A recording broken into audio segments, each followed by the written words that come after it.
சுவிசேஷம் 18ஆம் அதிகாரம் 7ஆம் வசனம். அந்தப்படியே லூக்கா 18 வசனம் 7.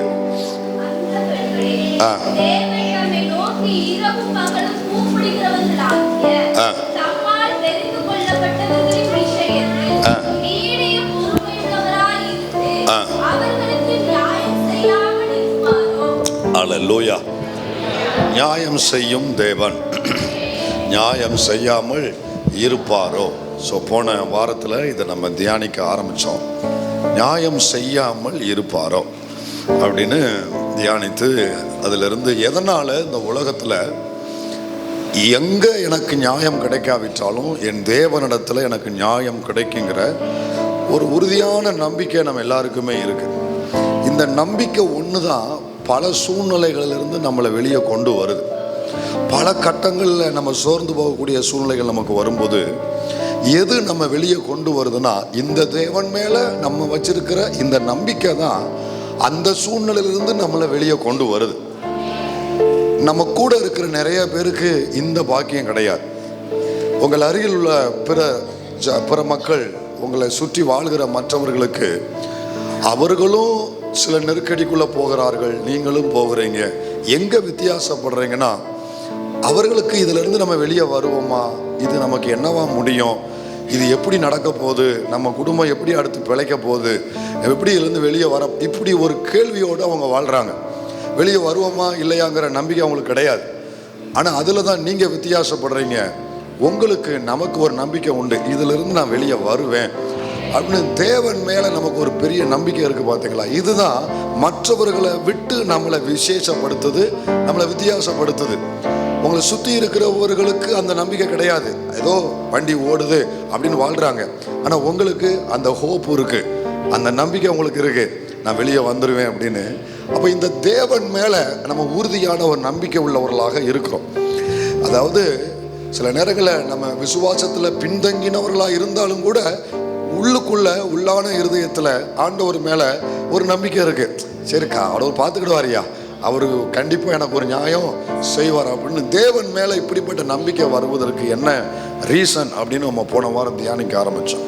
ஏன் அப்படின்னா, மோசே சொல்கிறாரு உபாகமம் 32:4 அவர் கண்மலை, அவர் கிரியை உத்தமமானது. அடுத்த வார்த்தை தான் ரொம்ப முக்கியம். அவர் வழிகள் எல்லாம் நியாயம். அல்லேலூயா. அவர் வழிகள் எல்லாம் நியாயம். நம்முடைய தேவனுடைய வழிகள் எல்லாமே எப்படிப்பட்டதா? நியாயம். அப்போ அவர் வழிகள் நியாயம் உள்ளதா இருக்கிறதுனால, அவர் சத்தியம் உள்ள தேவனா இருக்கிறதுனால, அவர் நீதியும் செம்மையுமான ஆண்டவராக இருப்பதனால அவற்றை நிச்சயம் எனக்கு நியாயம் உண்டு கிடைக்குங்கிற நம்பிக்கை நமக்கு வர ஆரம்பிக்க நம்ம கவனித்தோம். அப்போ அவருடைய வழிகள் அப்படின்னா எதை குறிக்கி அப்படின்னு ஒரு 3 அர்த்தத்தை நான் சொன்னேன். எத்தனை பேர் அதை மனதில் வச்சுருக்கீங்கன்னு தெரில. ஆண்டவருடைய வழிகள் அப்படின்னா எதை குறிக்கு நான் சொன்னேன்? அது வழிகளுடைய அம்சங்கள். கவுன்சில் ஆஃப், ஞாபகம் இருக்கா? இந்த council of God, commandments of God, word of God. So தேவனுடைய ஆலோசனை, தேவனுடைய கட்டளைகள், தேவனுடைய இது 3 தான் அவருடைய வழிகள் அப்படின்னு நம்ம தியானிச்சுட்டு, அப்போ அந்த வழிகளுடைய அம்சம் 3 அம்சம் அப்படின்னு சொன்னேன். அவருடைய வழிகள் 1 உத்தமமானது, 2 உயர்ந்தது, 3 நியாயம் உள்ளது. கவனிங்க, தேவனுடைய வழிகள் எப்பொழுதுமே உத்தமமானது. தேவனுடைய வழிகள் அது மிகவும் உயர்ந்தது. நான் நினைக்கிறத விட அது உயர்ந்தது. தேவனுடைய வழி அது நியாயம் உள்ளது. அப்போ அதை நம்ம உள்ள தியானிக்கும் பொழுது, உத்தமமானது அப்படின்னா அதுக்கு நான் என்ன வார்த்தை சொன்ன ஞாபகம் இருக்கா? மாற்றுப்பாதை இல்லை, சப்ஸ்டியூட் அதுக்கு கிடையாது, சைடு ட்ராக் அதுக்கு கிடையாது, ஷார்ட் கட் அதுக்கு கிடையாது. அது நேர் வழியாத்தான் இருக்கும். அவர் வழி நேர் வழியாத்தான் இருக்கும். கர்த்தருக்கு மகிமை உண்டாவதாக. நல்லா கவனிங்க. அப்போ இதெல்லாம் நம்ம தியானிச்சு, அவர் வழி உயர்ந்தது, நான் நினைக்கிற என்னுடைய நினைவுகளை விட அவருடைய வழிகள் உயர்ந்தது அப்படின்னு நம்ம தியானிச்சோம். ஸோ அந்த அலங்கார வாசல்ல அந்த அலங்கோலம் உடவன், அவன் பிச்சை எடுத்தே வாழலான்னு நினைச்சான். அதுதான் அவனை குறித்த அவனுடைய நினைவு. ஆனால் அவனை குறித்த தேவனுடைய நினைவு, நீ இனிமேல் கையேந்த வேண்டாம், நீ கர்த்தரை துதிச்சு வாழ் அப்படின்னு ஆண்டவருடைய நினைவு வருது. மொர்தெகாய் கேட்டில் நின்று கொண்டே வாழ்ந்து கொண்டிருந்தான். கடைசி வரைக்கும் நான் கேட்டில் தான் நிற்க போகிறேன் அப்படின்னு நினச்சான். அது அவன் நினைவு. ஆனால் கர்த்தர் அவனை குறித்த நினைவு ராஜாவுக்கு அடுத்த ஸ்தானத்தில் மொத்த நிர்வாகத்தை ஹேண்டில் பண்ணக்கூடியவனாக அவனை தேவன் கொண்டு வந்தான். இதுதான் அவனை குறித்த நினைவு. பக்கத்தில் பார்த்து சொல்லுங்க, நீங்கள் நினைக்கிறத விட உங்களை குறித்து தேவன் நினைக்கிறது ரொம்ப பெருசு. அதில் பேர் நம்புறீங்க? அல்லேலூயா. அதனால நீங்க தைரியமா இருக்கலாம், நீங்க தைரியமா நிக்கலாம். கவனிங்க, உங்களை குறித்து இன்னைக்கு இளம் பிள்ளைகளுக்கு சொல்லுகிறேன், இளம் தலைமுறைகளுக்கு சொல்லுகிறேன், வாலிப தம்பி தங்கச்சிகள், திருமணமாகாத பிள்ளைகளை பார்த்து நான் சொல்லுகிறேன், உங்களை குறித்து நீங்கள் இந்த குருவி மூளையை வச்சு சில யோசனைகளோடு நீங்கள் உட்கார்ந்துருக்கிறீங்க. குருவி மூளை, நமக்கு இருக்கிற மூளை என்ன மூளை? குருவி மூளை. அதுக்கு கூடு கட்ட மட்டும்தான் தெரியும். அதுக்கு ஒரு அரை அடி அகலத்துக்குள்ள ஒரு சாதாரண, அதுக்கு அது பெரிய மாளிகை மாதிரி நினச்சிக்கிட்டு இருக்கோம். அந்த மாதிரி குருவி மூளையை வச்சு நீங்கள் சில யோசனைகள் வச்சுருக்கிறீங்க. இப்படி இப்படி அப்படி இந்த நாட்கள் அப்படி இப்படி நினைக்கிறீங்க. நான் சொல்கிறேன், இது அல்ல உங்களை குறித்தது. இதை விட வானத்துக்கும் பூமிக்கும் எவ்வளோ உயரமோ அந்த அளவுக்கு உங்களை குறித்த நினைவு இருக்கு. இன்னைக்கு இருக்கிற நானாக இருக்கட்டும், இங்கே இருக்கிற பெற்றோர்கள், உங்களை நீங்கள் யோசிச்சு பாருங்கள். இதிலிருந்து ஒரு 25 வருஷத்துக்கு முன்னால் நீங்கள் என்ன நினச்சிக்கிட்டு இருந்தீங்க? கொஞ்ச நாளுக்கு அப்புறம் நீங்கள் என்னவா இருப்பீங்க? நீங்கள் எப்படி வருவீங்க? உங்கள் குடும்பம் எப்படி இருக்கும்? 25 வருஷத்துக்கு முன்னால் நீங்கள் எப்படி நினைத்து கொண்டு இருந்தீங்க? கொஞ்சம் யோசிக்க முடியுதா?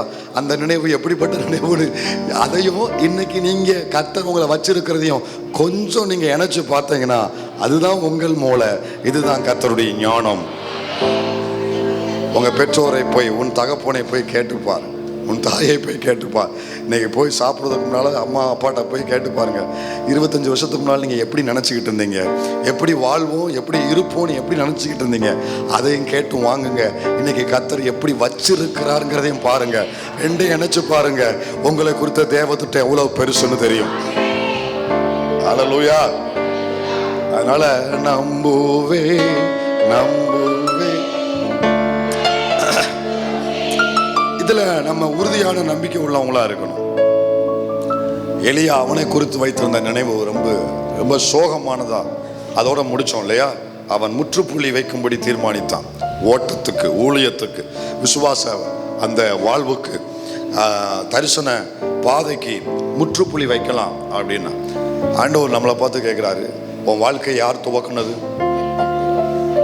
நம்ம விசுவாச ஓட்டத்தை யார் துவக்குனது? தேவன். அவர் துவக்குனதுக்கு முற்றுப்புள்ளி வைக்க நீ யாரு? நீ யாரு? நான் யாரு? துவக்குனது அவரு, அதுக்கு முற்றுப்புள்ளி வைக்க நீங்க யாரு? எலியா சூழ்நிலைகளை பார்த்து, போதும் கர்த்தாவே போதும், என் ஜீவனை எடுத்துக்கொள் அப்படின்னு ஒரு சோக நிலைமையில அவனை குறித்து அவனுடைய வழிகள், நினைவுகள் ஒரு முற்றுப்புள்ளிக்கு வந்துருவோம், முடிவுக்கு வந்துருவோம்னு அவன் நினைத்தான். ஆனா அவனை குறித்து தேவன் வைத்திருந்த எண்ணம், நினைவு, திட்டம், வழிகள் எல்லாம் அதை விட உயர்ந்தது. இல்லை, இதுவரைக்கும் நீ செய்ததை விட இனிமேதான் சில மகத்தான ஊழியத்தை நீ செய்ய போற அப்படின்னு தேவன் அவ்வளவு பெரிய காரியத்தை வச்சிருந்தானா அவன் முடிவுக்கு கொண்டு வரலாம்னு நினைச்சான். நான் துவக்கினதை இந்த மாலை நேரத்தில் நம்மளை பார்த்து கர்த்தர் கேட்கிறார், உங்களில் யாராகிலும் அப்படிப்பட்ட நினைவுகள், போராட்டங்களோடு இருப்பீங்கன்னா உங்களை பார்த்து கேட்கிறார், நான் துவக்கின இந்த துவக்கத்தை முடிவுக்கு கொண்டு வர நீ யாரு? நீ யாரு? அல்லேலூயா. முற்றுப்புள்ளியா வைக்க, ஏன் தரிசனத்துக்கு, நான் துவக்கின வாழ்வுக்கு முற்றுப்புள்ளியா வைக்கிற? அதுக்கு பக்கத்துல இப்ப கர்த்தர் ஓ முற்றுப்புள்ளிக்கு அவர் ஒரு முற்றுப்புள்ளி வைக்கிறார். முற்றுப்புள்ளிக்கு முற்றுப்புள்ளி சொல்லுங்க.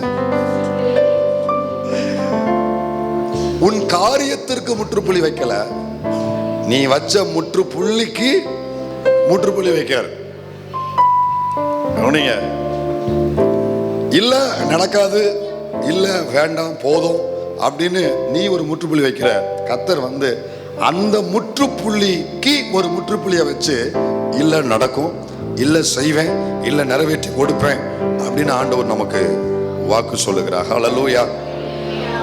தேவன் நீண்ட காலமாக பேசின காரியம், பல மாதம் வருடங்களாக ஜெபித்த காரியம், இதுக்கு எல்லாவற்றுக்கும் ஒரு முற்றுப்புள்ளியை சிலர் வைக்க துணிந்து விட்டீர்கள்.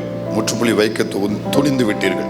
இன்னும் சொல்ல போனா, அவர் உங்களோடு பேசின வாக்கு தத்தத்திற்கே சிலர் முற்றுப்புள்ளி வைத்து விட்டீர்கள். ஆபிரகாம் கர்த்தர் அவனுக்கு பேசின வாக்குத்தத்தம் ஈசாக்கு. அந்த ஈசாக்கை எதிர்பார்த்து காத்திருந்து அது குறிப்பிட்ட காலத்தில் அவங்க எதிர்பார்த்த நாளில் நான் வரலன்ன உடனே ஆபிரகாமும் சாராலும் ஒன்று சேர்ந்து எதுக்கு முற்றுப்புள்ளி வச்சாங்க? ஈசாக்குக்கு. எதுக்கு முற்றுப்புள்ளி வச்சாங்க? ஈசாக்குக்கு என்ன வச்சாங்க? முற்றுப்புள்ளி வச்சுட்டாங்க. அப்புறம் அவங்க எதிர்பார்ப்பு என்னவா போயிருச்சு? இஸ்மவேலா போயிருச்சு. இப்போ ஈசாக்கு இருக்க வேண்டிய இடத்துல முற்றுப்புள்ளி இருக்கு. ஈசாக்கு இருக்க வேண்டிய இடத்துல என்ன இருக்கு? பிள்ளை இருக்க வேண்டிய இடத்துல புள்ளி இருக்கு. உங்களின் நிறைய பேருடைய வாழ்க்கையில இதே போலதான் வாக்குத்தத்தம் இருக்க வேண்டிய இடத்துல இப்ப என்ன இருக்கு? நல்ல பெருசா வச்சுட்டீங்க ஒரு புள்ளிய. தரிசனம் இருக்க வேண்டிய இடத்துல ஒரு புள்ளி இருக்கு. ஊழியம் இருக்க வேண்டிய இடத்துல ஒரு புள்ளி இருக்கு. தேவன் பேசின காரியம் இருக்க வேண்டிய இடத்துல ஒரு புள்ளி இருக்கு. முற்றுப்புள்ளி வந்துருச்சு. இந்த முற்றுப்புள்ளி ஆபிரகாமுக்கு, இந்த முற்றுப்புள்ளி இது தேவன் வைத்தது அல்ல, ஆபிரகாம் வைத்து கொண்டது. உங்கள் வாழ்வில் சில காரியத்துக்கு முற்றுப்புள்ளி தேவன் வைக்கவில்லை, நீங்களே உங்களுக்கு வைத்துக் கொண்டீர்கள். நீங்களே உங்களுக்கான முற்றுப்புள்ளியை வைத்து விட்டீர்கள். நிறைய நேரத்தில் ஆலயத்தில் வந்து கர்த்தர் உங்களோடு பேசும்போது, பேசுறாரா? பேசும்போது சிலரால ஏன் விசுவாசிக்க முடியலைன்னா நீங்க வச்ச அந்த முற்றுப்புள்ளி தான் காரணம். முற்றுப்புள்ளியோடு வந்து நீங்க கேட்டா விசுவாசிக்க முடியாது. ஏன்னா ஆல்ரெடி நீங்க தீர்மானம் எடுத்துட்டீங்க, ஒரு முடிவு எடுத்துட்டீங்க. முடிவு எடுக்கப்பட்ட காரியத்தை குறித்து கர்த்தர் பேசும் பொழுது உங்களால அதை விசுவாசிக்க ரொம்ப கடினமா இருக்கும். ஏன் உங்களுக்கு விசுவாசம் வரல? கர்த்தர் பேச பேச காரணம் நீங்க வச்ச முற்றுப்புள்ளி. ஏன்னா அந்த புள்ளி வைக்கிறதுல நம்மளை மிஞ்சிக்கிட யாரும் இல்லை. தமிழ்நாட்டுக்காரங்க புள்ளி வைக்கிறதுல, அது சகோதரிகள் அந்த புள்ளி வைக்கிறதுல கெட்டிக்கார்கள். முத்தத்துல காலை எழுமுன உடனே என்னதான் வைக்க? புள்ளி வைக்க. புள்ளி வைக்கிறதுல நம்ம அவ்வளவு கெட்டிக்காரர்கள். லேசா ஒரு விஷயம் நடந்தா போதும், உடனே டக்குன்னு ஒரு புள்ளியை வச்சிருந்தேங்க. ஆண்டவர் இந்த புள்ளி வைக்கிறதுக்காக அவன்கிட்ட எவ்வளவு காலமா பேசினாரு, இந்த புள்ளி வைக்கிறதுக்காக எவ்வளவு காலமா அந்த காரியத்தை மறுபடியும் உங்களுக்கு நினைப்பூட்டினாரு. புள்ளி வைக்கிறதுக்காக, இந்த காரியத்துக்காக உங்க ஜீவனை பாதுகாத்து மரண விளிம்புல பலமுறை போனாலும் கூட ஜீவனை மட்டும் தப்பு வச்சு இந்த வருஷத்துக்குள்ள கொண்டு வந்தாரு. ஏன் கொண்டு வந்தாரு? இது புள்ளி வைக்கிறதுக்காக அவனை நான் கொண்டு வந்தேங்க. நல்ல கவனிங்க. வாக்களித்த வாழ்க்கை. சொல்லுங்க, தேவன் எனக்கு வாக்களித்த வாழ்க்கை. நான் வச்ச புள்ளிக்கு அப்பால இருக்கு. அப்படி சொல்றேன், தேவன் உங்களுக்கு வாக்களித்த வாழ்க்கை நீங்கள் வைத்த புள்ளிக்கு அப்பால் இருக்கு. புள்ளிக்கு அடுத்துதான் வாக்களித்த வாழ்க்கை இருக்கு. பக்கத்துல பார்த்து சொல்லுங்க, வாக்களித்த வாழ்க்கை புள்ளிக்கு அடுத்து. நீ எந்த புள்ளிய வச்சையோ அந்த புள்ளிக்கு அடுத்துதான் உனக்கான வாழ்க்கை இருக்குன்றாரு கர்த்தர். அப்ப அந்த புள்ளிய அழிக்க முடியலையா, அந்த புள்ளிய தாண்ட முடியலையா, கர்த்தர் என்ன செய்வார்னா அந்த புள்ளிக்கு பக்கத்துல இன்னொரு புள்ளிய வச்சு உன் ஓட்டத்தை, உன் ஊழியத்தை, உன் தரிசனத்தை, உன் வாழ்க்கைய, உங்க வாக்க, உங்கள் காரியத்தை தொடர வைப்பாரு. தொடர வைப்பாரு. ஹல்லேலூயா. கவனிங்க. அப்போ இதை நம்ம மறந்துடக்கூடாது.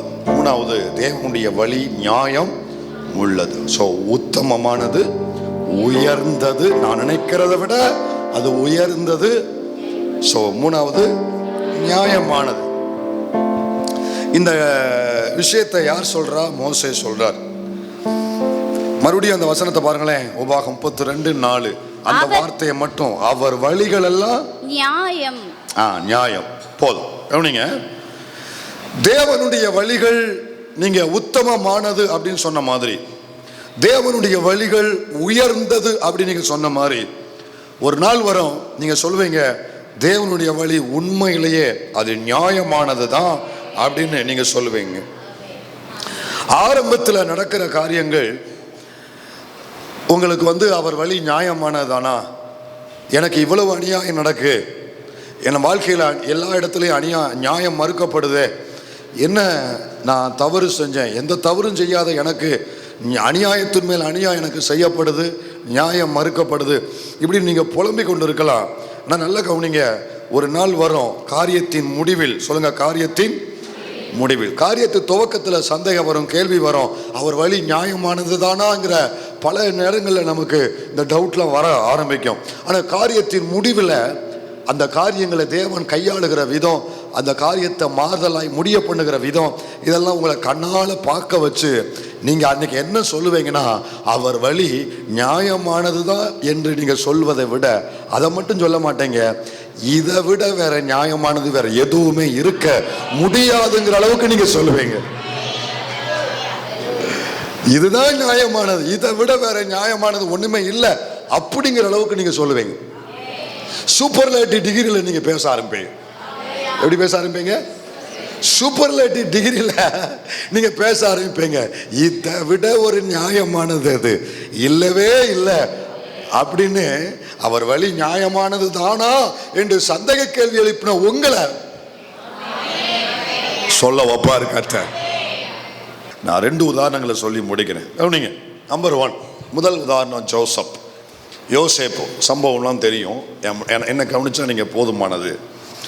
இந்த யோசேப்பை கொஞ்சம் நீங்கள் திரும்பி பார்த்தா, அவன் வாழ்க்கையில் எந்த தவறும் செய்யாதவன். அவன் இந்த தவறு செய்தான் என்று எதுவுமே அவனை குறித்த ஒரு சின்ன ரிமார்க் அங்கே எழுதப்படவே இல்லை. அவன் இந்த தவறு செய்தவன். நம்மளா சில விஷயங்கள் எடுத்துக்கிறோமே தவிர, அவன் தவறு செய்தவன், அவன்கிட்ட இந்த ஒரு கரை இருக்குது, ஒரு தவறு இருக்குது அப்படின்னு சொல்லி யோசேப்பு வாழ்க்கையில் எதையுமே உங்களால் என்னால் ஒரு தவறை கண்டுபிடிக்கவே முடியாது. இப்போது நான் ஒரு தவறு செஞ்சுருக்கிறேன், எனக்கு அநியாயம் செய்யப்படுதுன்னா நான் கொஞ்சம் தாங்கிடுவேன். செஞ்சிருக்கல, பொறுமை போ, பேசாமல் போட, அந்த மாதிரி என்ன நமக்கு, நீ இந்த மாதிரிலாம் செஞ்சுருக்க கூடாதுல்ல, நீ இதெல்லாம் செஞ்சுட்டு இல்லை, சரி உப்பை தின்னவேன், சரி குடிச்சிட்டு போ அப்படின்னு கொஞ்சம் உங்கள் வாழ்க்கையில் ஒரு தவறு நடந்திருந்தா, நீங்கள் ஒரு பாதம் மாறி போயிருந்தா, சில அநியாயம் உங்களுக்கு, அது வேறு இடத்துல தவறு செஞ்சுருப்பீங்க, ஆனால் அநியாயம் வேறு விதத்தில், அந்த அநியாயம் செய்யப்பட்ட இடத்துல உங்களுக்கு நியாயம் இருக்கும். நான் சொல்றது எத்தனை பேர் கிரகிக்கீங்க? அந்த அநியாயம் செய்யப்பட்ட இடத்துல நீங்கள் நியாயமாக தான் இருந்திருப்பீங்க, அது உண்மையிலேயே உங்களுக்கு அநியாயம்தான். ஆனால் உங்கள் உள்ளான மனசுக்குள்ள இந்த மனசாட்சி தேவன் கொடுத்த ஒரு ஜட்ஜு, இது நீதிபதி. புரியுதா உங்களுக்கு? மனசாட்சி தேவன் கொடுத்த ஒரு ஆண்டவர் அப்பாயின்ட் பண்ணியிருக்கிற ரிட்டையர்மெண்ட்டே இல்லாத ஒரு ஜட்ஜு நமக்குள்ள இருக்காரு. அப்போ இவர் சொல்லுவார், நீ அங்கே இதை செஞ்சல, இங்கே நீ அனுபவிக்க விதைச்சதா இருக்கு அப்படின்னோடனே, சரி செஞ்சுருக்கிறோம், வெளியில் என்னதான் நீங்கள் அல்லக்கா புள்ளக்கான்னு குதிச்சாலும் உள்ளுக்குள்ளே பேசாமல் சகிச்சுட்டு போவீங்க, சரி செஞ்சுருக்கோம் நம்ம அப்படின்னு சகிச்சுப்போம். ஆனால் எந்த விதத்திலையும் ஒரு நியாயக்கேடு இல்லாமல் வாழ்கிற ஒரு மனிதன், அவனுக்கு அநியாயம் செய்யப்படும் பொழுது அவனால் அதை தாங்கிக் கொள்ளவே முடியாது. உலக மனுஷனுக்கு ஏன் ஹார்ட் அட்டாக் வருதுன்னா இதனால தான். ஏன் பிளாக் வருது, ஏன் ஹை ப்ரெஷர் வருது, ஏன் அவன் நிறைய இதான் காரணம். ஏன்னா தவறே செய்யாதவன் தண்டிக்கப்படுறது மிக கொடுமையான நம்முடைய அரசு, நம்முடைய நம்முடைய இந்திய அரசு சட்டத்தின் ஒரு சட்டம் உண்டு. அதாவது 100 குற்றவாளி என்ன செஞ்சிடலாம், தப்பிச்சு போயிடலாம், பிரச்சனை இல்லை. ஆனால் ஒரு நிரபராதி என்ன செய்யப்படக்கூடாது, தண்டிக்கப்படக்கூடாது. அதனால தான் விசாரணை பல நாட்களாக இழுக்கிறதுக்கு காரணம், அது ஒரு காரணம். அது மட்டும் காரணம் சொல்ல முடியாது, அதுவும் ஒரு காரணமாக இருக்குது. ஸோ இந்த ஜோசப்பை பார்த்தீங்கன்னா, இவன் வாழ்க்கையில் ஒரு சின்ன குறை தவறு அவன் அறிஞ்சு செய்யவே இல்லை, எதுவும் பதிவு பண்ணப்படவே இல்லை. இப்படிப்பட்ட ஒரு மனிதனுக்கு செய்யப்பட்ட அநியாயம் கொஞ்சம் நஞ்சம் அல்ல, பயங்கர அநியாயம் இவனுக்கு செய்யப்படுது. இவனை எல்லாரும் சேர்த்து அப்பா அவனை அனுப்பினார்.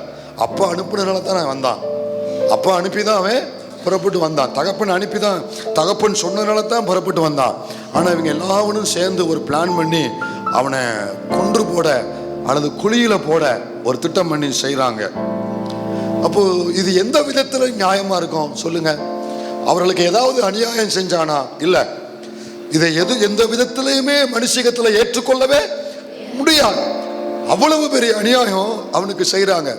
சின்ன பையன், 17 வயசு பையன். இங்கே யாரா இருக்கீங்களாப்பா? 17 years old யார் இருக்கீங்களா? கைவிட்டு காண்பீங்க. 17 வயசு நிரம்பினவங்க.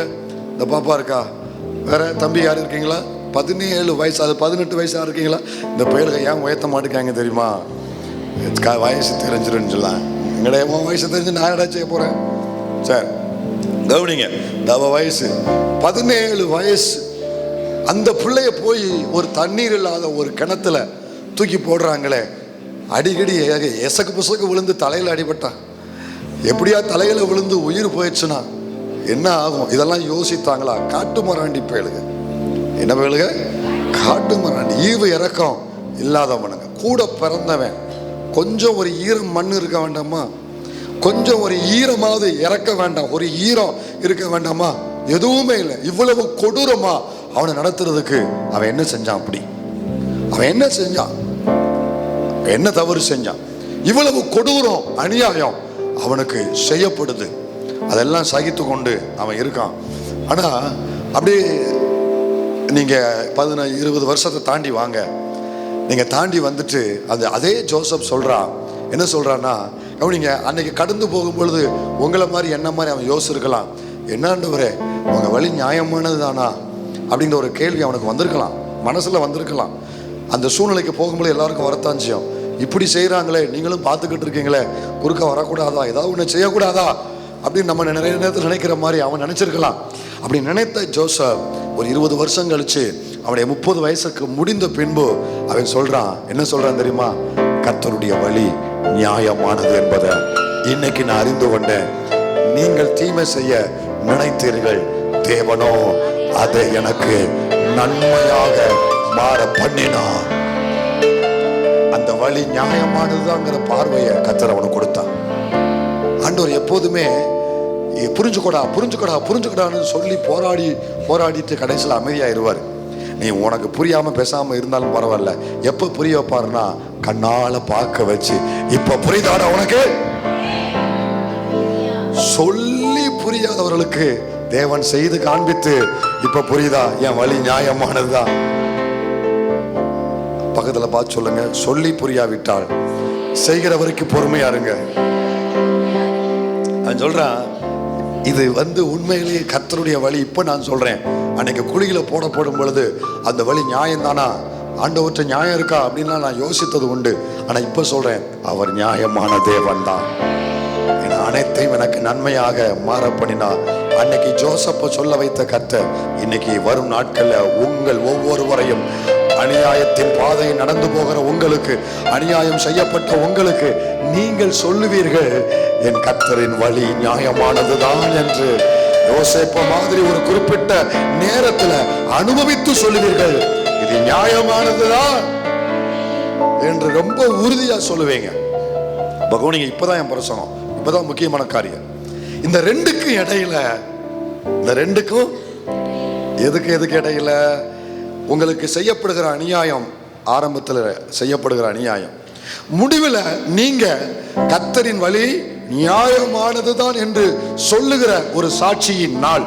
இந்த ரெண்டுக்கு நடுவுல தேவன் உங்கள் வாழ்க்கையில, கவனிங்க, இந்த அநியாயத்தின் பாதையில் நடந்து போகும் பொழுது கர்த்தர் ஒரு காரியத்தை உங்களுக்கு செய்து கொடுப்பார்.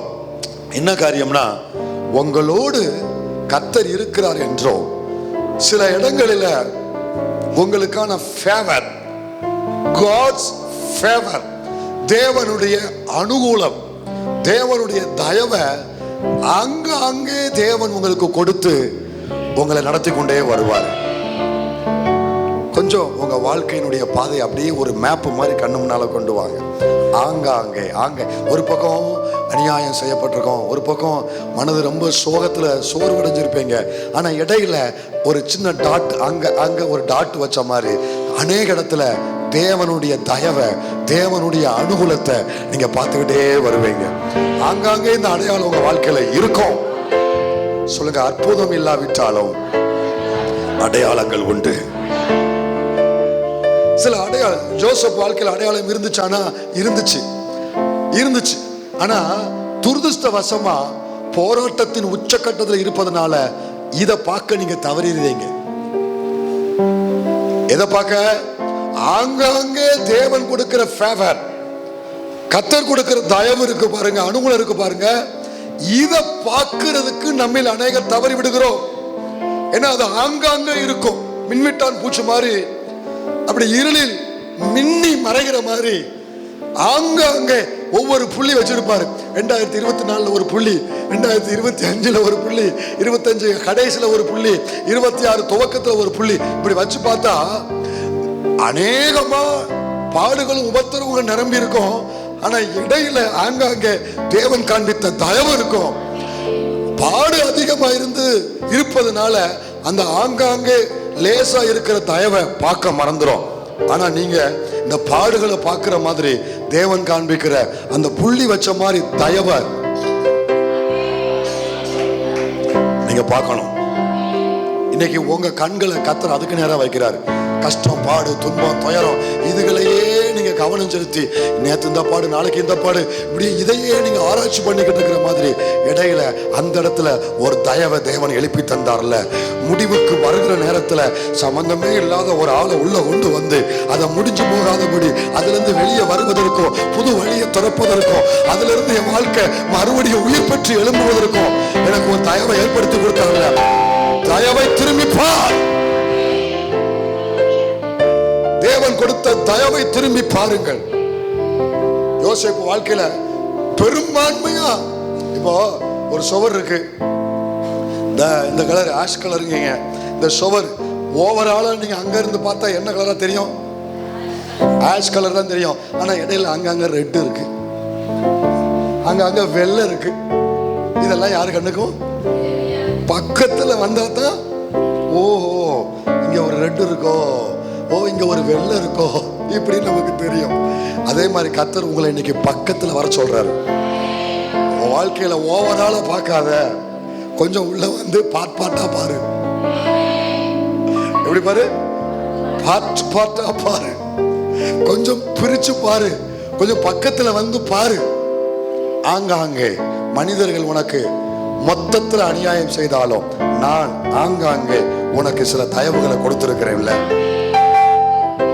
யோசேப்புக்கு நல்லா நீங்க கவனிச்சீங்கன்னா 13 வருஷம் விடாத பாடுகள் நிறைய தெரிஞ்சாலும் ஒரு 3 இடத்துல அவனுக்கு சில தயவை தேவன் கொடுத்திருக்கிறார். என்னன்னா, குழியில போடும்போது அவனை கொலை செய்ய போகும் பொழுது ரூபன் குறுக்க வந்து ரூபன் சொல்லுவான், அவர்களை அவன் கைக்கு தப்புவிப்பான். இது எப்படி நடக்கும்? இது எப்படி நடக்கும்? ரூபன் 11 பேரும் கவனிங்க, எல்லாரும் அவனை கொலை செய்ய தேடும் பொழுது ஒருத்தன் மட்டும் அவனை அவர்கள் கைக்கு தப்புவித்தான். இது எப்படி நடந்ததுன்னா, உன் கூட இந்த தெய்வம், இந்த தேவன் தரிசனத்தை கொடுத்தவர் கூட தான் இருக்கிறாங்க நிரூபிக்கக்கூடிய ஒரு சின்ன அடையாளத்தை கர்த்தர் அங்க எழுப்பித்தாரார். அவன் குறுக்க வந்து, டேய் அவன் நம்ம கூட பிறந்தவன், அவன் செய்யக்கூடாது. அவனை சொல்ல வைக்காரு. அவன் பேச்ச அவங்க எல்லாரும் தட்டி இருக்கலாம், ஆனா தட்டாம கேட்க வைக்காரு. அவன் பேச்சுக்கு செவி கொடுக்க வைக்காரு.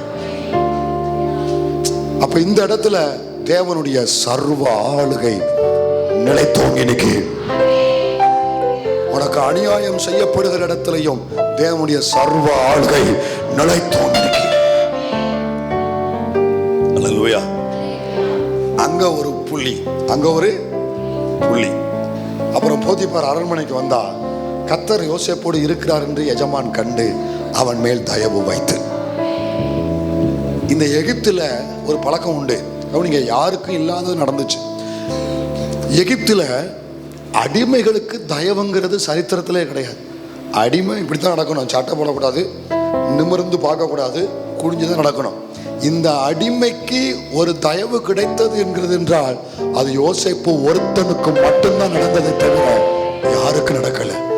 உன் ஸ்கூல்ல, உன் காலேஜ்ல உனக்கு பல விதத்துல ப்ரொஃபஸரோ அல்லது உடன் படிக்கிறவர்களோ அல்லது டீம் லீடரோ, உன்னுடைய வேலையில் டீம் லீடரோ உனக்கு பல விதத்தில் அநியாயம் செய்தாலும் நல்லா யோசித்து பாரு. ஆங்காங்கே சில புள்ளிகளை தேவன் வைத்திருப்பாரு, தயவு கிடைக்கக்கூடிய புள்ளிகளை வைத்திருப்பாரு. அதை திரும்பி பாரு நீ. அப்புறம் உள்ள வாரான், சிறைச்சாலைக்கு வாரான். அவன் உள்ள வருது அக்யூஸ்டுங்கிற பேர்ல தான் வாரான்.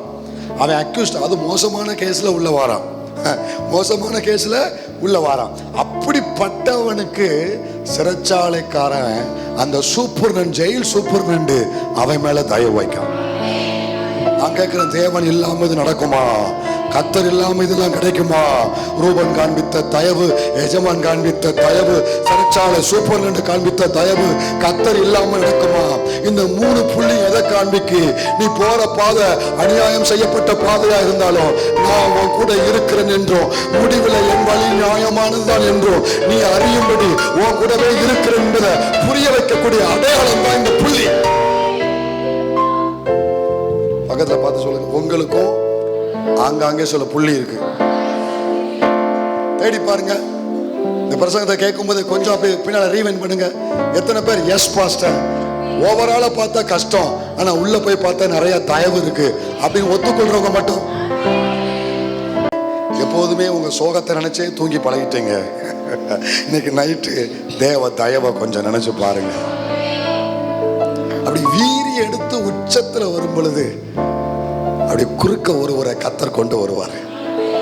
அவன் எங்க இருந்து வந்தான்னு எனக்கு தெரியாது, அவன் திரும்ப எங்க போனான்னு தெரியாது, ஆனா வந்து எனக்கு ஒரே ஒரு காரியத்தை செஞ்சுட்டு போயிருப்பான். இது எதை காண்பிக்கணும்? இந்த தேவனுடைய வழி நியாயமானதுதான். சின்ன புள்ளியா இருக்கும், அதான் நம்ம கண்ணுக்கு தெரிய மாட்டேங்குது.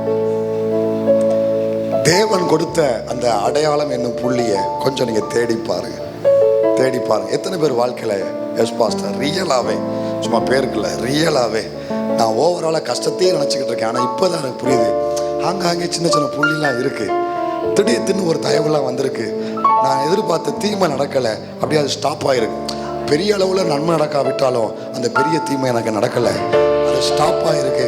அப்போ அங்கங்கே சின்ன சின்ன புள்ளிகள்லாம் தேவன் எனக்கு யோசேப்பு கொடுத்த மாதிரி கொடுத்துருக்காரு. எத்தனை பேரால் சொல்ல முடியும்? எத்தனை பேரால் சொல்ல முடியும்? எத்தனை கேட்க உங்களை தான் உண்மையாக தான் கேட்குறேன், ரியலாக சொல்ல முடியுமா? அப்போ உங்கள் அத்தனை பேரோடும் கத்தர் இருக்கிறாங்கிறது அதுதான் அடையாளம். அதை கொஞ்சம் உட்காந்தா தான் அது நம்ம கண்ணுக்கு தெரியும். சார் உண்மைதான் ஆண்டவரே, நான் அதை யோசிக்க தவறிட்டேன் பாரு. அடிச்சுக்கோங்க, உங்கள் மண்டையில் நீங்களே அடிச்சுக்கோங்க. அதை யோசிக்க தவறிட்டேன், நெகட்டிவே பார்க்குறேன். 1-2 பாசிட்டிவ் என் வாழ்க்கையில் இருக்குல்ல, அதை பாருங்க. அதுதான் தேவ மனுஷன் சொன்னார், நான் இதுவரைக்கும் கடந்து வந்த பாதையில் ஜனங்கள் பெருசாக சொல்கிற மாதிரி அற்புதங்கள் என் வாழ்க்கையில் இல்லாமல் இருக்கலாம், ஆனால் ஆங்காங்கே தேவனுடைய உண்மை, நான் அனுபவிக்கக்கூடிய தேவனுடைய உண்மையை நான் ஆங்காங்கே பார்த்துருக்கிறேன். அற்புதம் இல்லை, ஆனால் ஆதாரம் எனக்கு நிறையா இருக்குது, எவிடன்ஸ் நிறையா இருக்குது. உங்களுக்கு சில எவிடன்ஸை தேடி பாருங்க. இதுதான் இந்த புள்ளிகளை சேகரித்து வச்சுக்கோங்க, இந்த புள்ளிகளை சேகரித்து வச்சுக்கோங்க. இது எந்த விதத்தில் உங்களுக்கு உதவும்னா, நாளைக்கு யோசேப்பு மாதிரி நீங்களும் சொல்லுவீங்க, நான் வந்த பாதையில் என்னை தனியாக விடலை, கர்த்தர் என் கூட இருந்திருக்கிறாரு, தயவு கொடுத்திருக்கிறாரு, எல்லாமே நியாயமானது தான். அந்த வருஷத்தில் நீங்களும் சொல்லும்படி கர்த்தர் உங்களையும் கொண்டு வருவார். இன்னொரு மனிதனை காண்பித்து கொடுக்கிறேன், தாவீது. இன்னொரு மனிதன் தாவீது. அவன் உள்ளெல்லாம் போக வேண்டாம், எல்லாம் தெரிஞ்சது தானே. இந்த தாவீது அவன் சொல்லுவான், ஆண்டவற்ற ஒரு சில ஜபங்கள் எல்லாம் அவன் சொல்லுவான். 7வது சங்கீதத்தில் அவன் ஜபிக்கிற ஜபத்தை பாருங்களேன். சங்கீதங்கள் புஸ்தகம் 7 எடுத்துட்டீங்களா? சங்கீதம் 7.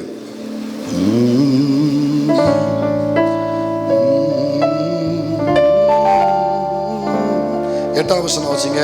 சங்கீதம் 7:8 வாசிங்க. கர்த்தர் ஜனங்களுக்கு நியாயம் செய்வார். 11வது வசனத்தை வாசிங்க. தேவன் நீதியுள்ள நியாயாதிபதி. தாவீது சொல்றாரு பாருங்களேன், தேவன். தாவீது பாருங்க, தேவன் நீதியுள்ள நியாயாதிபதி. யார் சொல்றா? தாவீது சொல்றாரு, என் தேவன் நீதி உள்ள நியாயாதிபதி. அவனே ஆண்டவரை எப்படி பார்க்கறான்னா, அவர் நீதி உள்ள. ஆனா கொஞ்சம் இங்க நின்னுக்கோங்க, அவன் வாழ்க்கை நடந்ததை கொஞ்சம் திரும்பி பாருங்க.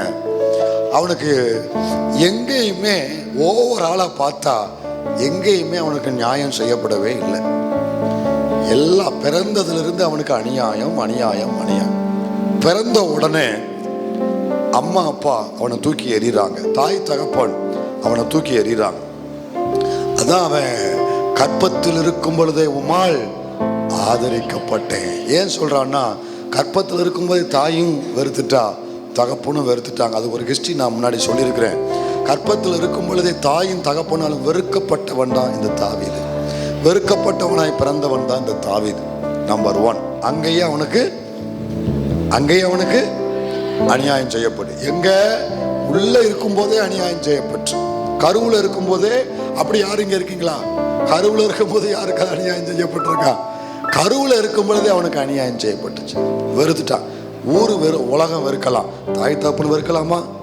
அந்த சிசுவை யாரை நம்பி தெய்வம் கர்த்தர் கொடுக்கிறாரு? இந்த தாய் தகப்பன் நம்பி தானே கொடுக்கிறாரு. ஊர் உலகம் வெறுக்கலாம், ஆனா அந்த சிசுவை தாயின் தகப்பன் என்ன செய்யக்கூடாது? இது அவனுக்கு செய்யப்பட்ட. அப்படி விரல்ல வச்சுட்டே வாங்க முதல் அணியா. அடுத்து பிறந்து வளர்ந்த பொழுது அவனுடைய அண்ணன்மார்கள் அவனை உதாசீனப்படுத்துறார்கள். அவனுடைய கூட பிறந்தவர்கள் அவனை வெறுக்கிறாங்க. எல்லாரும் பார்க்கிற அளவுக்கு அவனை சிறுமப்படுத்தி பேசுறாங்க. நமக்கு தெரியும் 7ஆம் பள்ளத்தாக்கில் நடந்துச்சு. நீ ஆடு மேய்க்கிறவன் அப்படி என்ன சொல்றான்? நாங்க படிச்சு கவர்மெண்ட் வேலையில் இருக்கோம். எப்படின்னா சொல்லியிருக்கேன் அவங்ககிட்ட, நான் அரசு வேலையில் இருக்கேன், நீ படிச்சு ஒண்ணும் இல்லாம இருக்க, நீ ஆடு மேய்க்கிறவன். அப்படி கூட பிறந்தவன் அவனை சொல்லி காமிக்கிறான். இது அவனுக்கு செய்யப்பட்ட அநியாயம். அப்படி வாங்க, வரிசையா வாங்க, விரல் பத்தாது. அவனுக்கு செய்யப்பட்ட அநியாயத்தை விரலை நீட்டினோம்னா விரல் பத்தாது. அடுத்து நான் சுருக்கமா புரியுற மாதிரி சொல்லி முடிக்கிறேன். அடுத்து எங்கன்னா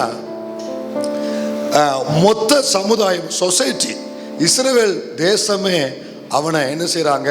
மூப்பர்களோ அந்த குழந்தைகளோ எல்லாருமே அவனை பழமொழி ஆக்கினார்கள். நாம பாடுறான், எல்லாருக்கும் நான் பழமொழி ஆனேன் அப்படிங்கிறான்.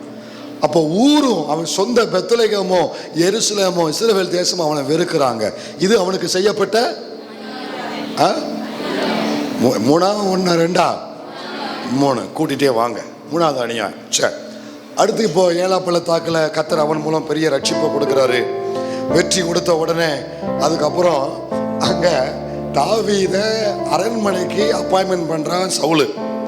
அரண்மனைக்கு அப்பாயின்மெண்ட் பண்ணதுக்கப்புறம் அப்படியே தாவீதை காலையில் அரண்மனையில் அப்பாயின்மெண்ட், அவன் அப்பாயின்மெண்ட் ஆர்டர் கொடுக்குறான். உள்ள வாரா காலையில் நம்ம ஐயா யாரு சவுலு அப்படி காப்பி குடிச்சுக்கிட்டே மேலே அப்படி பரணி அந்த பால்கனியில் உலாவிட்டு வரும் பொழுது இந்த சகோதரிகள் சும்மா இருக்கக்கூடாதா? இந்த பாடகர் குழு இதுக்கு சும்மா இருக்கக்கூடாதா? இவர்கள் எல்லாம் சேர்ந்து ஒரு ராகத்தை மெட்டமைச்சு பாட்டு பாடுறாளுங்க. என்ன பாட்டு பாடுறாளுங்க? சவுல் கொன்றது 1000, தாவீது கொன்றது 10000 என்று முறையாக பாடினார். ஒரு தடவை சொல்லிட்டு விடுறாளா? ஒரு கோரஸை ஒரு தடவை சொல்லிட்டு விட்டா கூட காத்து வாக்கில் போயிடும், காது வைக்காம போயிடும். ஆனா முறையா என்ன இவன் தாவீதுக்கு நுர தள்ளுற வரைக்கும் முறையா பாடுனாங்க. இந்த வார்த்தை அவன் காதுல விழுந்துச்சு, சவுல் காதுல. சில பாட்டே நமக்கு வேட்டு. சில முகதாட்சணியம் இருக்கு பாருங்க, தப்பிச்சு ஓடிடணும். முகதாட்சணியத்துக்குலாம் நிற்கவே கூடாது. மனிதர்களுடைய பாராட்டு விழாவுக்குலாம் உள்ள வரவே கூடாது. தப்பிச்சு ஓடியே போயிடணும். அது நமக்கு பெரிய வேட்டு. இந்த மாலை போடும் பொழுதே ஃபாதர் பண்ண மாலை போடும் போது துதிப்பே, என்ன காலை வாரும் போது துதிப்பேன். மாலை போட்டு காலில் விழுற மாதிரி மட்டமல்லாக எழுந்து போட்டுருவான். அதுக்கு பெரிய உதாரணம் நம்முடைய முன்னாள் பிரதமர் ராஜீவ்காந்தி. கவனிச்சீங்களா? செதற வச்சுட்டாங்க. அப்போ கவனிங்க, முறையாய் பாடினாங்க. இது சவுல் காதுல விழுந்தது. சவுலுக்கு எரிச்சல் வந்தது. தாவீது மேல ஒரு எரிச்சல் வந்தது. எரிச்சல் வந்த உடனே அவன் நினைக்கான், எனக்கு 1000 அவனுக்கோ 10,000. அவனை என்னை விட 10 மடங்கு பெருசா வச்சுட்டாங்க. இப்படி அவனால தாங்க முடியல. இவன் என்ன புத்திக்காரன்னு சொல்றேன். கொஞ்சம் இதில் வசனங்களை காமிக்கிறேன். இவனுக்கு செய்யப்பட்ட அநியாயம் எவ்வளோ பயங்கரன்னு பாருங்க. நீங்கள்லாம் சின்ன விஷயத்துக்கெல்லாம் வந்துக்கிட்டு ஒப்பாரி வச்சுக்கிட்டு பாட்டு படுத்துக்கிட்டு இருக்கேன் எல்லாரையும். அவனுக்கு செய்யப்பட்ட அநியாயம் எவ்வளோ பயங்கரன்னு பாருங்க. அவங்க 1000 10,000 பாடின உடனே இவன் செஞ்ச வேலையை பாருங்களேன். அந்த 1 சாமுவேல் 18 அவனை ஒரு கேப்டனா நியமிக்க வேண்டியவன். கேப்டனா, ஏன்னா இவன் ஒருத்தனை வச்சுதான் மொத்த இஸ்ரவேல் சேனைக்கும் கர்த்தர் என்ன கொடுத்தாரு சொல்லுங்க? என்ன கொடுத்தாரு? வெற்றியை கொடுத்தாரு. கோலியாத்தை வீழ்த்தினாரு இல்லையா? வீழ்த்தினாரா? சத்தத்தக்கான வீழ்த்தினாரா இல்லையா? வீழ்த்தினாரு. அப்போ இவன் என்ன பண்றான் பாருங்களேன். இந்த சின்ன புத்திக்காரன் என்ன பண்றான் பாருங்க. சவுலு 1 சாமுவேல் 18:13 வாசிங்க. அவனை தன்னை விட்டு அப்புறப்படுத்தி அவனை 1000 பேருக்கு அதிபதி. ஒரு நிமிஷம். அவனை தன்னை விட்டு அப்புறப்படுத்தி அவனை முக்கியமான ஸ்தானத்துல, அரண்மனையில முக்கிய ஸ்தானத்துல அவனை அமர வைக்க அப்பாயின்மெண்ட் கொடுத்துட்டு, அதுக்கப்புறம் இந்த பாட்டை கேட்ட உடனே அத்தடி இவனை இதுக்கு மேல உள்ள வைக்க கூடாதுன்னு சொல்லி அவனை என்ன பண்றான்? அப்பாயின்மெண்ட் கொடுத்த அன்னைக்கே அதை கேன்சல் பண்றான். இது அவனுக்கு செய்யப்பட்ட அடுத்த வரலங்க, அவன் செய்யப்பட்ட அடுத்த அப்பாயின்மெண்ட் கொடுத்துட்டு அன்னைக்கே கேன்சல் பண்றாங்க. இது எந்த விதத்துல நியாயமா இருக்கும்? யோசிச்சு பாருங்க, எந்த விதத்துல நியாயமா இருக்கும்? அதோட நிறுத்தினானா? அவன் என்ன பண்றான் பாருங்கள, அவனை 1000 பேருக்கு அதிபதியாக வைத்தான். யாருக்கு? 1000 பேருக்கு. எனக்கு 1000 கொடுக்க, 1000 பேருக்கு அதிபதியா வைக்க. புரியல உங்களுக்கு? ஜனங்கள் எல்லாரும் சேர்ந்து சவுலுக்கு என்ன கொடுத்தாங்க? 1000. இவனுக்கு 10,000. 10,000 10,000. அவனுக்கு 1000.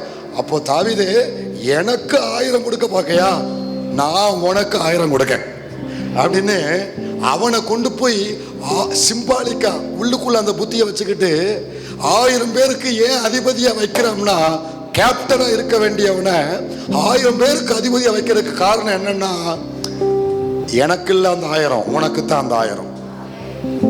இவங்க திருப்பி விடுறாங்க, பழி வாங்குறான். இது அவனுக்கு செய்யப்பட்ட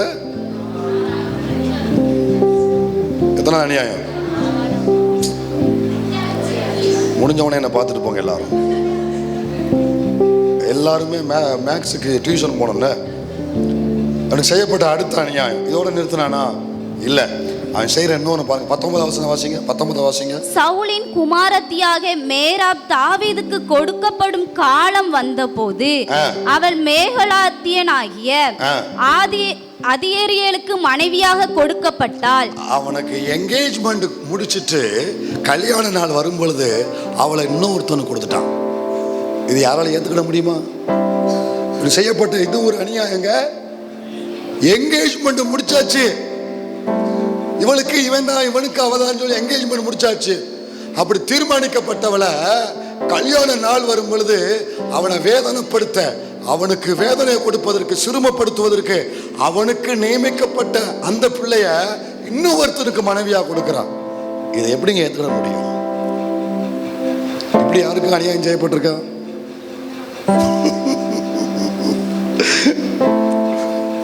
ஏன்னா இப்ப அடிக்கடி வீடுகளில் இப்ப பேச்ச தங்கம் என்னைய அங்கேயே நல்லா கவனிய தேவ பிள்ளைகளை, எல்லாத்தையும் சகிக்கலாம், ஆனா இதை அவனால் சகிக்கவே, இது அவனை அவமானப்படுத்துவதற்கு செய்யப்பட்ட ஒரு அநியாயம்.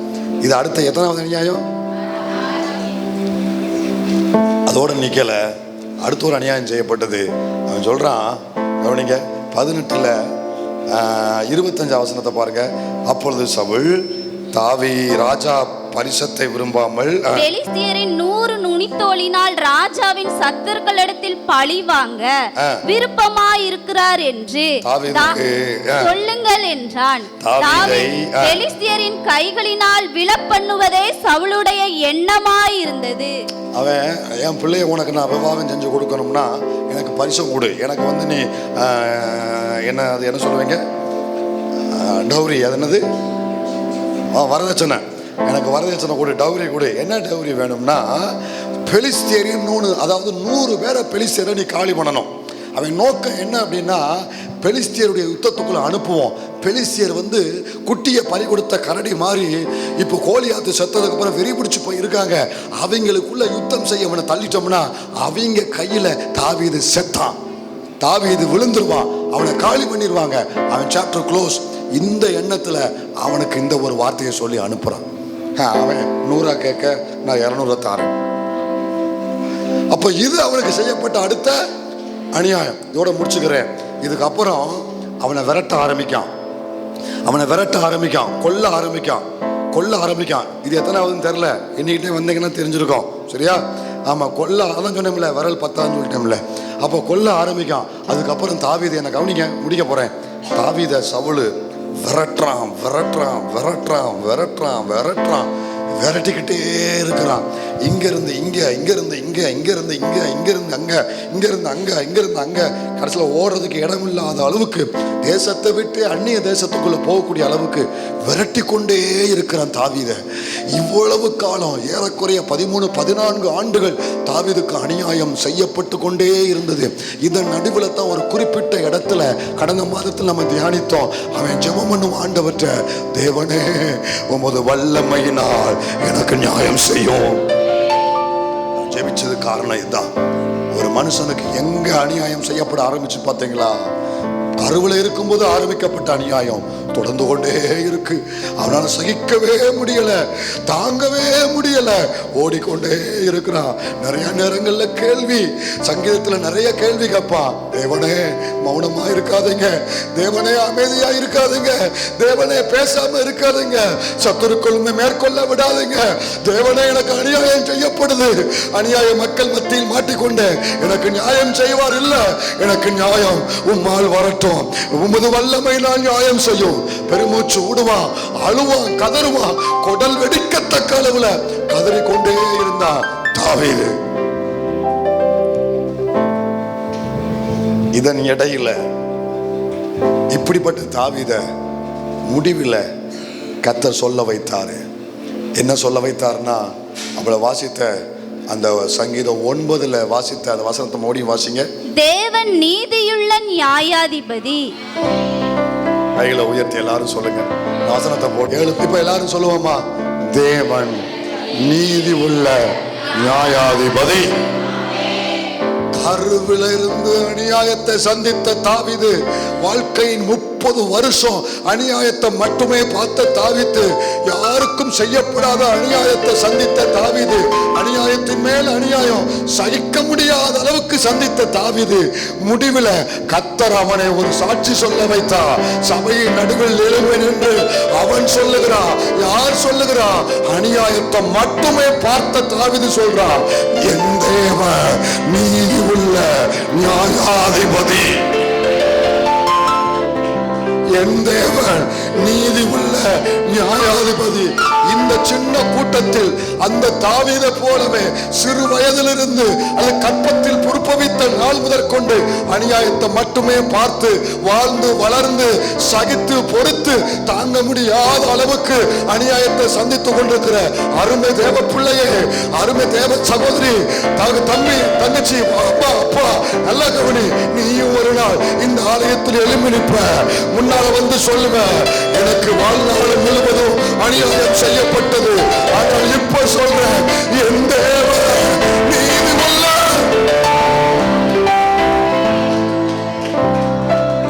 என் தேவன் நீதி உள்ள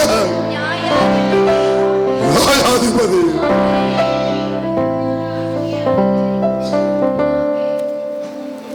உன்னை சொல்ல வைப்பாரு.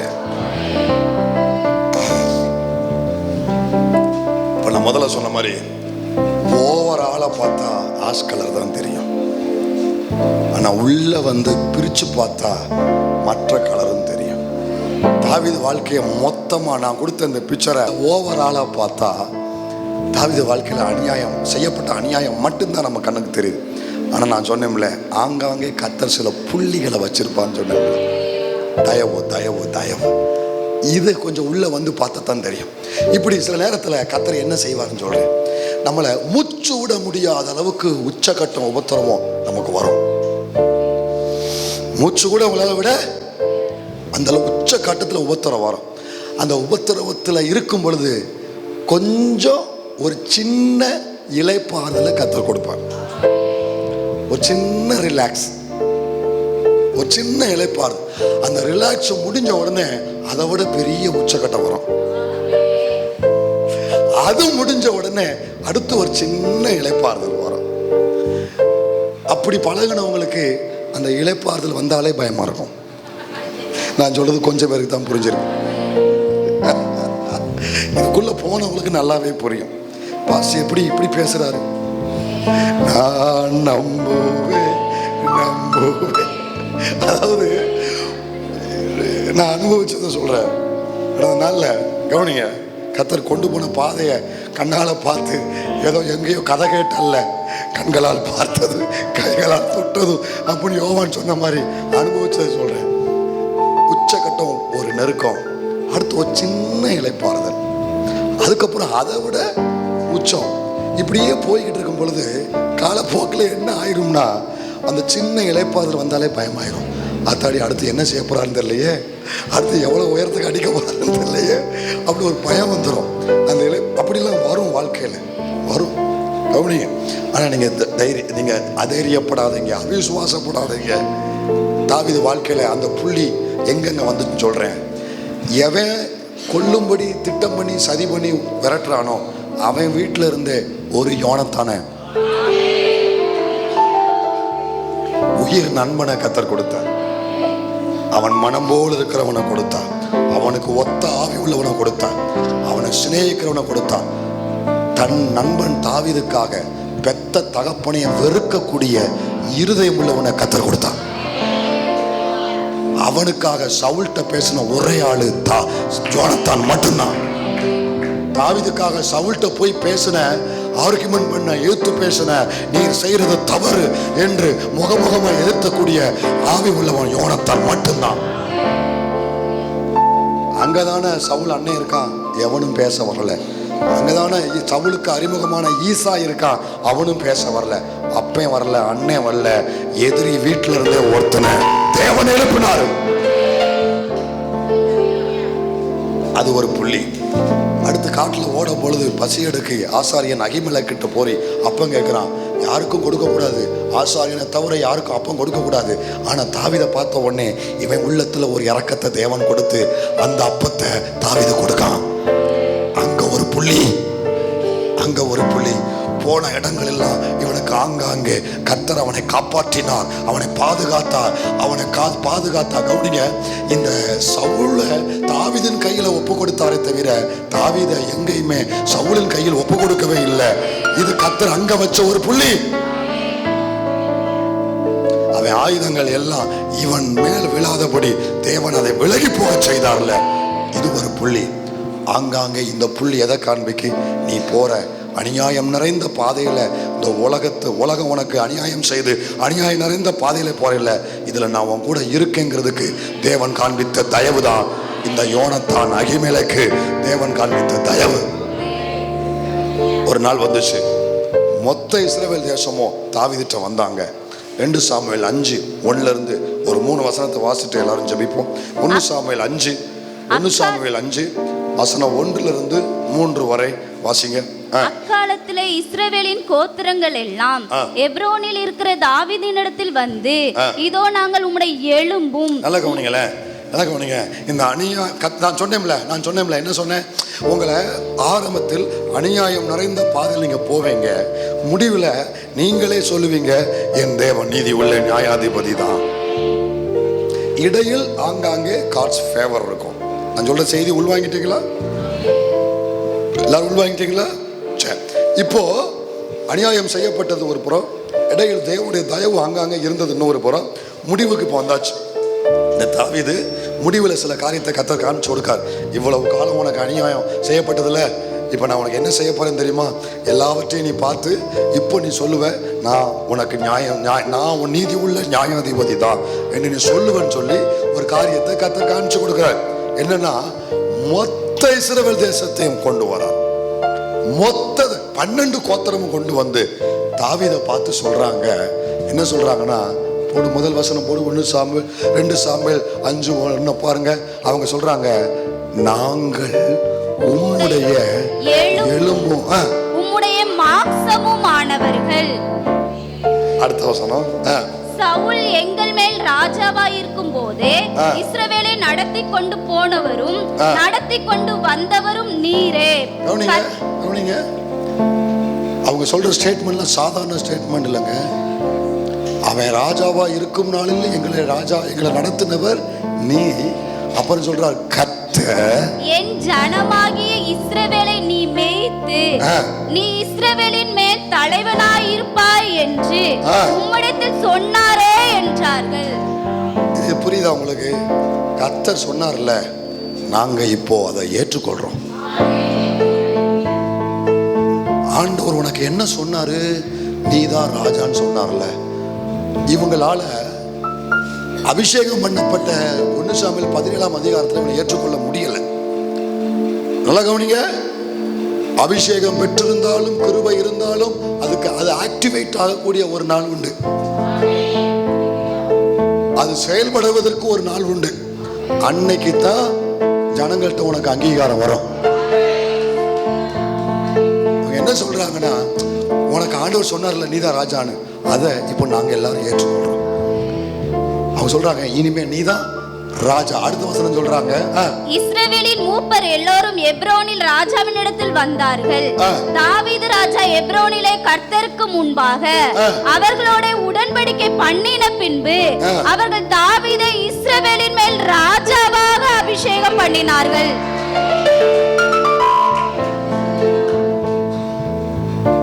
கவனிங்க, ஒருத்தர் கூட அப்செக்ஷன் இல்லாம, எதிர்ப்பு இல்லாம, இப்போ சவுலுக்கு கூட இப்படி நடக்கல, ஒருவர் கூட எதிர்ப்பு தெரிவிக்காம மொத்த 12 கோத்திரமும் இஸ்ரவேல் மொத்த தேசமும் சொல்றாங்க சவுல் தான் ராஜா, சவுல் மட்டும்தான் எங்களுக்கு ராஜா. அவனை ஏற்றுக்கொள்றாங்க. ஒரு அங்கீகாரம் கிடைக்கி அவனுடைய அபிஷேகம் நிறைவேறக்கூடிய அந்த ஒரு நாளை தேவன் கொடுக்கிறாரு. மொத்த பேரையும் கொண்டு வந்து ஏற்றுக்கொள்ள வைக்கிறாரு. இதான் ஆண்டவர் எனக்கு சொல்லி கொடுத்தாரு. இதுக்கு முன்னாலேயே அவன் ராஜாவா இருந்தா எல்லாரும் இவனை வேற ஒரு பேரை சொல்லி கூப்பிட்டுருப்பாங்க. அங்கேயே ராஜாவா இருந்தா வேற ஒரு பேரை சொல்லி கூப்பிட்டுருப்பாங்க. இவன் அபகரிச்சவன், சவுல்ட்ட இருந்து சீமையை சொன்ன மாதிரி அபகரிச்சவன், பிடுங்கினவன், அவனை தள்ளிட்டு இவன் வந்தவன், துணிஞ்சு வந்தவன், இவனுக்கு கத்தர் கொடுக்கல, இவனா வந்தவன், இப்படி இவனை வேற ஒரு பேரை சொல்லியிருப்பாங்க. ஆனால் தனக்கு செய்யப்பட்ட அனைத்து அநியாயத்திலையும் பொறுமையாய் காத்திருந்தபடியினால இது எல்லாம் முடிவில் தேவன் நன்மையாய் மாற பண்ணும்படி ஒரு திட்டத்தை உள்ளத்தில் வைத்திருந்தபடியினால அந்த நாளில் எல்லாரையும் ஒன்று கூட்டி வந்து கத்தர் சொல்ல வைக்கிறாரு, எப்பா கத்தர் உனக்கு நீதான் ராஜான்னு அபிஷேகம் பண்ணாரு, இன்னைக்கு நாங்கள் அதை ஏற்றுக்கொள்றோம். மொத்த பேரைக்கும் ஒரு அங்கீகாரத்தை கர்த்தர் கொடுத்தார். சவுலுக்கு இல்லாத ஒரு அங்கீகாரம், இதுவரை யாருக்கும் இல்லாத, எந்த நியாயாதிபதிகளுக்கு இல்லாத அங்கீகாரம், சவுல் ராஜாவுக்கு கிடைக்காத அங்கீகாரம் தாவீதுக்கு தேவன் கொடுத்தாரு. இப்ப இஸ்ரவேல் எல்லாம் சொல்றாங்க தாவீது ராஜாவா வந்தது நியாயம்தாயா. அவன் பட்டபாடு கொஞ்சம் அல்ல, அவன் அலைஞ்ச அலைச்சல் கொஞ்சம் அல்ல, அவனுக்கு செய்யப்பட்ட அநியாயம் கொஞ்சம் அல்ல, அவன் ராப்பாலாய் ஓடினது கொஞ்சம் அல்ல, இவ்வளவு பாதையை கடந்து வந்தாமல்ல, இந்த சீட்டுக்கு இவன் தான் ஃபிட், இந்த சீட்டுக்கு இவன் தான் ஒருத்தி, இந்த சீட்டுக்கு இவனுக்கு நியாயமானதுதான்.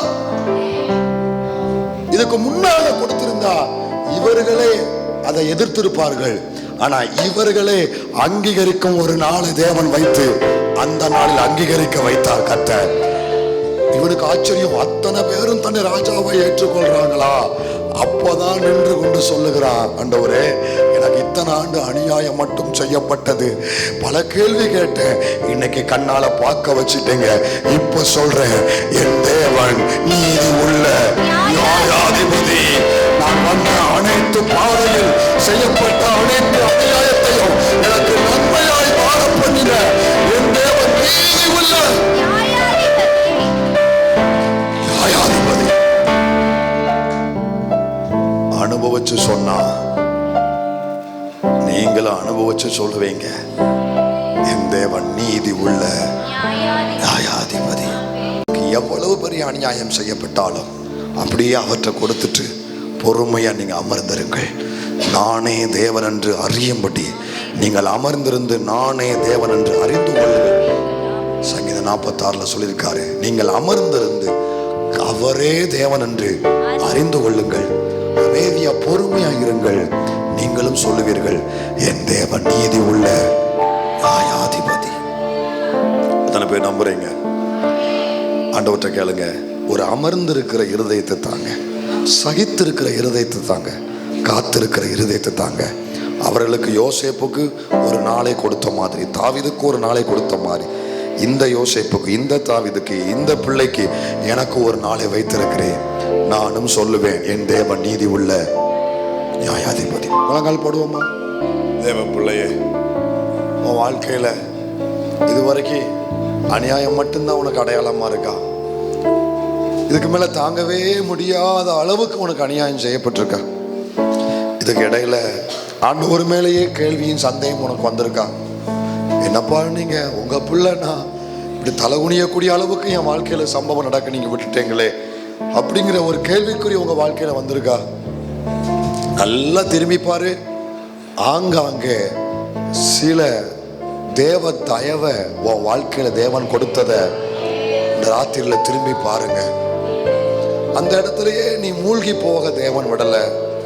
அந்த இடத்துல நீ நின்று போகவும் கர்த்தர் விடல. ஊரை விட்டு ஓடி போகவும் கர்த்தர் விடல. இதுல ஏதாவது ஒண்ணு நடக்கும் தான் எல்லாரும் எதிர்பார்த்தாங்க. அவன் எதிர்பார்ப்ப எதையுமே நிறைவேற தேவன் விடல. அவர் திட்டம் நிறைவேறும்படி உன்னை இப்ப வரைக்கும் நிலைச்சு நிக்க வச்சிருக்கிறாரு. நீ நிலகொழிஞ்சு போயிருந்த, ஆனா தேவன் உன்னையும் உன் சந்ததியையும் உன் சபையவும் இன்னைக்கு சும்மா நிக்க வைக்கல, நிலைச்சு நிக்க வச்சிருக்கிறாரு. நீ நிலைச்சு நிப்ப, நீ வேறுண்டு நிப்ப, நீ வேறு பிடிச்சு நிப்ப. உன் கொடி சுவரின் மேல் படரும், உன் வில்லு உறுதியாய் நிற்கும். சர்வ வல்லவராலே அப்படி ஆகும். நீ அசைவுற விட மாட்டாய். நீ உன் குடும்பம் அசைந்து போக, அசைவுற சத்துருக்கள் உன்னை அசைக்க பார்க்கிறாங்க. நீ அசைக்கப்படுவது இல்லை. கர்த்தர் உன் வல பக்கத்தில் இருக்கிறபடியினால் நீ அசைக்கப்படுவது இல்லை. உற்று கவனித்து பார், தேவ தயவு வாழ்க்கையில் இருக்கு. உற்று கவனித்து பார், தேவன் ஆங்காங்கே சில ஃபேவர் உனக்கு எழுப்பி கொடுத்திருக்கிறார். ராத்திரியில் அதற்காக நன்றி சொல்லுங்க ஆண்டவருக்கு. முடிவுல எல்லாருமே சொல்லுவீங்க, யோசேப்ப மாதிரி அவர்கள் நீங்கள் தீமை செய்ய வந்தீங்க, தேவன் நன்மையாய் மாற பண்ணினார் என்றோ, தாவீது மாதிரி என் தேவன் நீதி உள்ள நியாயாதிபதி என்றோ, இதை கேட்கிற அத்தனை பேரும் நிச்சயம் ஒரு நாள் சொல்லுவீங்க, என் கர்த்தர் என் வாழ்வில் நீதி உள்ள நியாயாதிபதி. ஆண்டவரே, இந்த வார்த்தைக்காக நன்றி, கொடுத்த வெளிச்சத்துக்காக நன்றி, உயிர்ப்பித்த விசுவாசத்துக்காக நன்றி. எங்கள் ஜனங்கள் இன்னும் உம்மை அறிகிற அறிவில் வளரட்டும் ஆண்டவரே. உம்மை குறித்துள்ள குறுகின எண்ணத்திலிருந்து வெளியே வரட்டும் ஆண்டவரே. நீங்க நடத்துகிற பாதையை அவர்கள் புரிந்து கொண்டு, சம்பவங்களை அவர்கள் அறிந்து கொண்டு, இடையில் சத்தியத்தினால அவர்கள் வேரூன்றி நிற்க கர்த்தர் சபைக்கு கிருபை தருவீராக. இந்த சத்தியம் அவர்களை வேரூன்ற பண்ணுவதாக. நீர் பெருக, நாங்கள் சிறுக வேண்டும். இயேசுவின் நாமத்தில் பிதாவே, ஆமென்.